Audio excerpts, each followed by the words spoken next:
ആറ്റുകാൽ പൊങ്കാല മഹോത്സവം അതിന്റെ പ്രധാന ചടങ്ങുകളും കടന്ന് ആ ആത്മസമർപ്പണത്തിന്റെ നിമിഷങ്ങളിലേക്ക് കടക്കുകയാണ്. അതാ ആറ്റുകാൽ തിരുമുറ്റത്ത് എനിക്ക് പിന്നിൽ, ഞങ്ങൾക്ക് പിന്നിൽ ഭക്തസഹസ്രങ്ങൾ പൊങ്കാലയിട്ട് അമ്മയുടെ അനുഗ്രഹത്തിന് വേണ്ടി കാത്തു നിൽക്കുന്ന ദൃശ്യങ്ങളാണ് ഈ കാണുന്നത്. ഇത് ആറ്റുകാൽ അമ്മയുടെ തിരുമുറ്റമാണ്. ഇത് ആറ്റുകാൽ ക്ഷേത്രത്തിന്റെ തിരുമുറ്റമാണ്.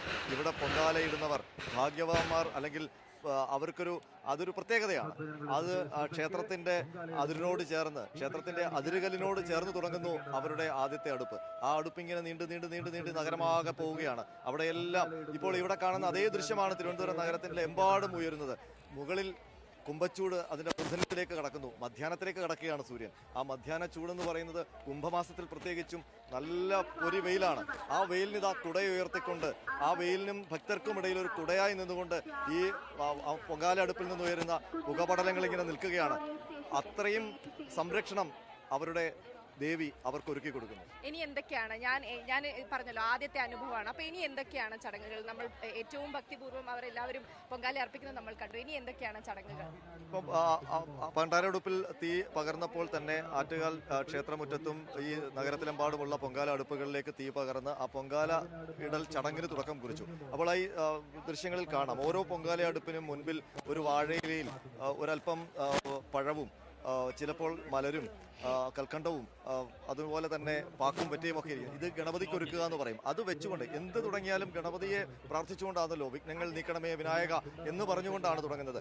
ആ വിഘ്നേശ്വരനോടുള്ള പ്രാർത്ഥനയാണ് ഈ പൊങ്കാല ഒരു തടസ്സവുമില്ലാതെ അമ്മയുടെ തിരുമുമ്പിൽ അർപ്പിച്ചിട്ട് പോകാൻ ഞങ്ങളെ അനുഗ്രഹിക്കണം. ആ വരവിനും പൊങ്കാല അർപ്പണത്തിനും തിരിച്ചുപോക്കിനും ഒരു തടസ്സവും ഉണ്ടാകല്ലേ എന്നുള്ള പ്രാർത്ഥനയാണ് ഓരോ തൂശനയിലും വെച്ചിരിക്കുന്ന ആ ഗണപതി ഒരുക്ക്. അതിനു പിന്നിൽ 3 ഇഷ്ടിക കൊണ്ട് തീർത്ത ആ അടുപ്പ്, അതിനു മുകളിൽ മൺചട്ടി, ആ മൺകുടം, ആ മൺകുടത്തിൽ അവരുടെ പൊങ്കാല. ആ പൊങ്കാലയാണിപ്പോൾ പ്രാർത്ഥിച്ച് തിളച്ച് വരുന്നത്. അതിൽ ചിലർ പൊങ്കാലയാണ് പായസമാകും, അതല്ലെങ്കിൽ ദേവിക്ക് വെള്ളച്ചോറാകും നിവേദിക്കുന്നത്. ആ ഒരു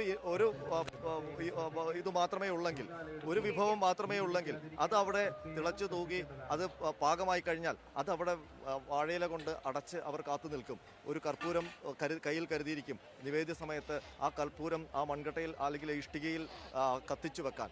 അതുവരെ അവർ കാത്തിരിക്കും. അതല്ല, എനിക്ക് ഒരുപാട് അർപ്പിക്കാനുണ്ട് ദേവിക്ക്, ഒരുപാട് വിഭവങ്ങൾ ഉണ്ടെങ്കിൽ അതെല്ലാം നേരത്തെ നമ്മൾ കണ്ടില്ലേ, തെരളിക്ക് ഒരുക്കി വെച്ചിരിക്കുന്നതും മണ്ടപ്പുറ്റ് ഒരുക്കി വെച്ചിരിക്കുന്നതും അതെല്ലാം ഒന്നൊന്നായി അത് തയ്യാറാക്കിക്കൊണ്ടേയിരിക്കും. അങ്ങനെ എല്ലാ പൊങ്കാലയും തയ്യാറായി കഴിഞ്ഞാൽ പിന്നീടുള്ള കാത്തിരിപ്പാണ്. ഇത്തവണ അത് 1.25 മണി വരെയുള്ള കാത്തിരിപ്പാണ്. അപ്പോൾ പൂർത്തിയാകും അല്ലെ ഈ കാത്തിരിപ്പ്? ഈ കഴിഞ്ഞ 9 ദിവസമായി നടത്തുന്ന കാത്തിരിപ്പ്, അതിനും എത്രയോ മുൻപ് തുടങ്ങിയ ആഗ്രഹം ആ ഒരു സഫലീകരണത്തിലേക്ക് അതിനുശേഷം എത്തും. ഇപ്പോൾ നമ്മൾ ഇവിടെ കാണുന്ന കൂടിയിരിക്കുന്ന ഓരോ സ്ത്രീകളുടെ മുഖത്ത് ആ നിർവൃതിയാണ്. ഒരുപാട് ബുദ്ധിമുട്ടുകൾ ഇവിടെ നിൽക്കുമ്പോൾ തന്നെ മനസ്സിലാകും. ഈ ചൂടിനൊപ്പം തന്നെ